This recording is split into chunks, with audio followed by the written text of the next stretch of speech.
ప్రస్తుతము చుట్టుపక్కల జనాలు ఎలాగున్నారంటే అండి, అసలు మనం పని చేసుకుంటే వాళ్ళకి లేని బాధ ఏదో తెలియదు కానీ, కొంతమంది వచ్చేసి మీ ఆయన ఉద్యోగస్తుడు కదా, నువ్వెందుకు ఈ పని చేస్తున్నావు అంటారు. కొంతమంది వచ్చేసి నువ్వు చదువుకున్నావు కదా, ఏదైనా జాబ్ చేసుకోవచ్చు కదా, ఈ పని ఎందుకు చేస్తున్నావు అంటారు.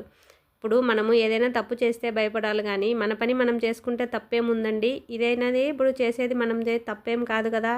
ఇలా చేసుకుంటూ మనం ఇంట్లో ఉండి ఇంట్లో పనులన్నీ చేసుకుని ఖాళీగా ఉండడం కన్నా, ఖాళీగా ఉండి బయట కూర్చొని వాళ్ళకి వీళ్ళకి మాటలు చెప్పి టైం వేస్ట్ చేసుకొని కాలం గడుపుకునే కన్నా, డైలీ మనము ఒక 2 బ్లౌజులు కుట్టుకున్నా కానీ మనకు ఇంట్లో ఖర్చులన్నీ కూడా సరిపోతుంది కదండి. దానికి వల్ల మనకు నష్టం ఏం లేదు, లాభమే కదా. కానీ జనాలు ఎలా ఉంటారు అంటే, చూసి ఈర్ష్యపడే వాళ్ళు చాలా ఎక్కువైపోయారండి.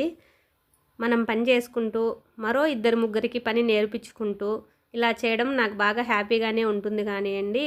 బయట వాళ్ళు వస్తుంటారు కదా, వాళ్ళ మాటలు వచ్చేసి ఈ విధంగా ఉంటాయని అంటున్నానండి. మీకు కూడా మీ చుట్టుపక్కల కూడా ఇలాంటి వాళ్ళు ఉన్నారా? తప్పకుండా కామెంట్ చేయండి. చూస్తున్నారు కదా, ఇది బ్లౌజ్కి నేను థ్రెడ్ పైపింగ్ అయితే వేశానండి. చూడండి, ఫైనల్ లుక్ అనేది ఇలా వచ్చేసింది అనమాట. నీట్గా చాలా సింపుల్గా ఉంటుందండి. ఇదండి వీడియో నచ్చితే లైక్ చేయండి, ఛానల్ని సబ్స్క్రైబ్ చేసుకోండి. Thank you for watching.